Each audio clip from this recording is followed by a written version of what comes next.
Good morning and hello everyone. Today we shall study the second chapter of economics, that is fundamental concepts and terminologies. Let us see the introduction of this chapter. Economics studies the rational behavior of human beings. In this chapter, we shall study about some frequently used concepts and basic terminologies of economics. A knowledge of these fundamental concepts are necessary and required to understand the study of economics. Let us begin with price. Price means the exchange value or worth of a commodity measured in terms of units of currency. Monetary exchange value is termed as price. For example, fees of doctor, amount paid for buying a TV are all examples of price. The next concept is value. Value means the worth of one unit of a commodity in terms of units of another commodity in exchange. Value has two different meanings. Use value, which is called as utility value, and exchange value, which is called as barter value. The use value is determined by the usefulness of a commodity to a consumer for his or her various needs. For example, food, water, sunlight, etc. have high use value for all people in general. Let us see exchange value. The exchange value is the worth of one unit of a commodity measured in terms of the amount of other commodity which it can exchange. For example, if 1 kg of silver exchanges 10 grams of gold, then the exchange value of 1 kg of silver is 10 grams of gold. Let us see the relationship between use value and exchange value. If a commodity has use value, then it is not necessarily said to have high exchange value.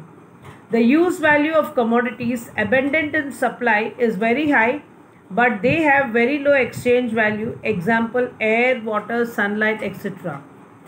The use value of commodities scarce in supply is low, but they have very high exchange value, example diamond, gold, silver, etc. Exchange value varies with time and place.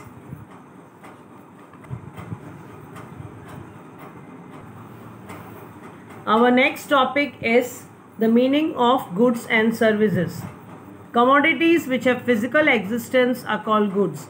In economics, they are measured and are meant to satisfy the needs of consumption. Commodities which are intangible or do not have physical existence are called services. In economics, they are meant to satisfy the needs of human life. We shall see the classification of goods and services. Goods are classified as follows: physical goods or tangible goods and non-physical or intangible goods. Goods which have physical existence and can be measured are physical goods. Example, food items, items of consumption, mobile, TV, refrigerator, etc. Non-physical goods. Goods which do not have physical existence and cannot be measured are non-physical goods. Example, education, medical consultancy, cooking, etc. Non-physical goods are called as services. The second classification is non-economic goods and economic goods. Non-economic goods. Goods which do not command exchange value and are abundant in supply are non-economic goods. Example, sunlight, water, air, etc. Economic goods. Goods which command exchange value and are scarce in supply are economic goods. Example, petrol, sugar, grain, medical consultancy, etc. Let us see durable goods and perishable goods. Goods which can be used for a long period of time and repeatedly are called durable goods. Example, clothes, shoes, refrigerator, etc. Perishable goods. Goods which cannot last for a long period of time and are consumable only once are perishable goods. Example, milk, fruits, vegetables, etc. Private goods and public goods. Private goods are those goods which can be possessed and owned by a private individual. He or she takes all decisions regarding these goods. These goods possess the characteristics of excludability and competitiveness. Excludability means once a good is owned and being used by one individual, another individual cannot possess and use it at the same time. For example, a packet of biscuit purchased by one child in a market, which is competition among buyers, comes under the ownership of the child, and another child is excluded from having the same packet of biscuit. The individual who pays the price gets the good, and other cannot have the same unit. For example, one who does not pay price for mobile phones does not get it. On the contrary, public goods can be used by many individuals at the same time. They possess the characteristics of joint demand and collective consumption. Such goods are jointly demanded by many people. If one individual uses it, the other individual cannot be excluded from its use, and in this way they are collectively consumed. They are either provided by the government for all, or some people pay for it together.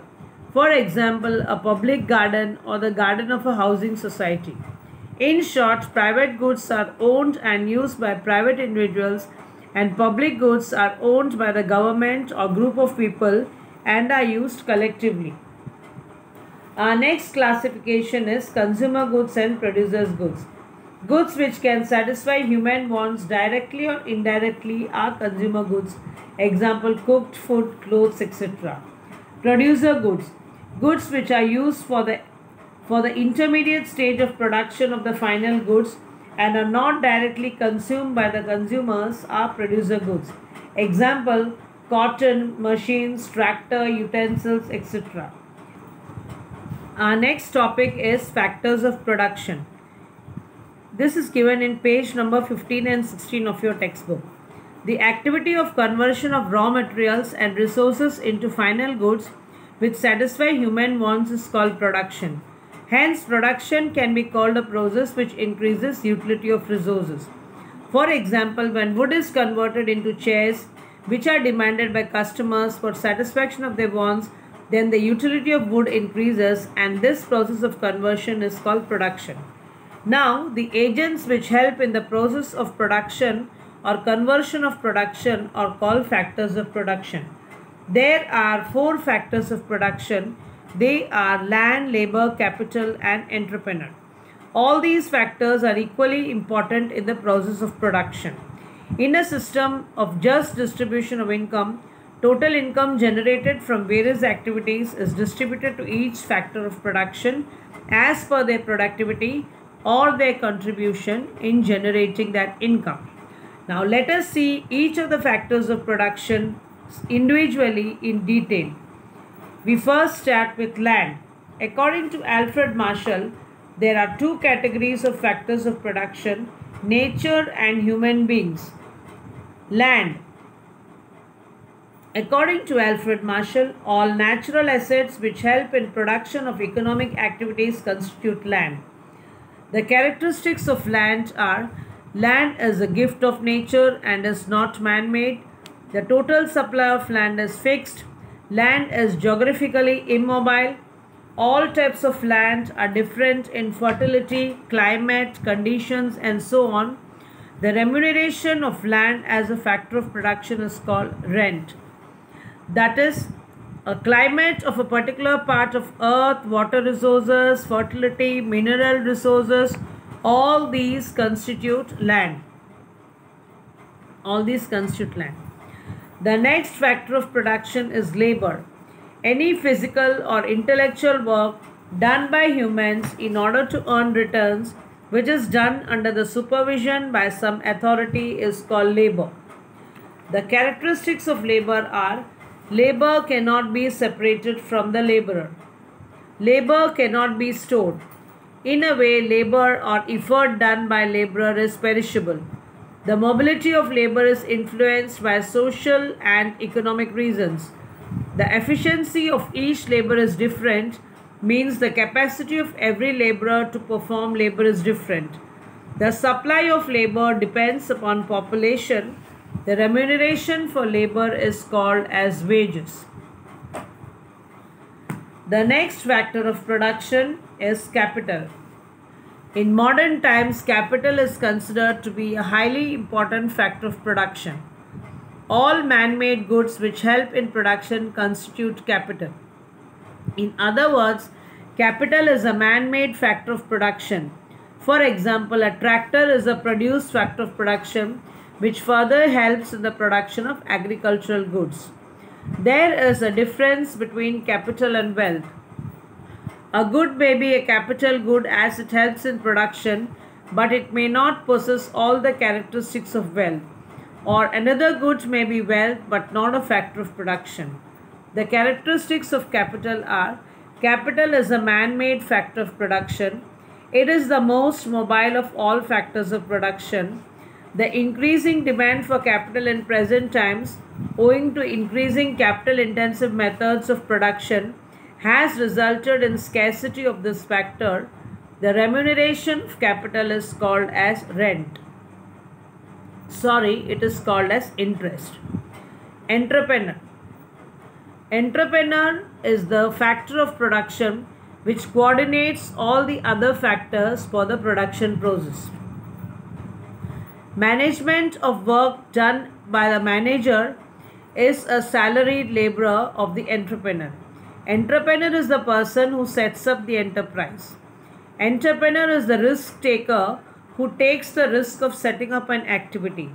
This factor of production does not get fixed return but tries to generate income by running the economic activity successfully. He or she may incur loss if the activity does not function well. The characteristics of entrepreneur can be stated as under. Entrepreneur is the decision maker of the activity. The factor is known as the risk-taking factor. He possesses the quality of coordination. In other words, entrepreneurship is a quality and entrepreneur gets the remuneration which is called as profit. We have completed 2 topics in this chapter. One is types of goods and the other is factors of production. We shall see the other topics in the next class.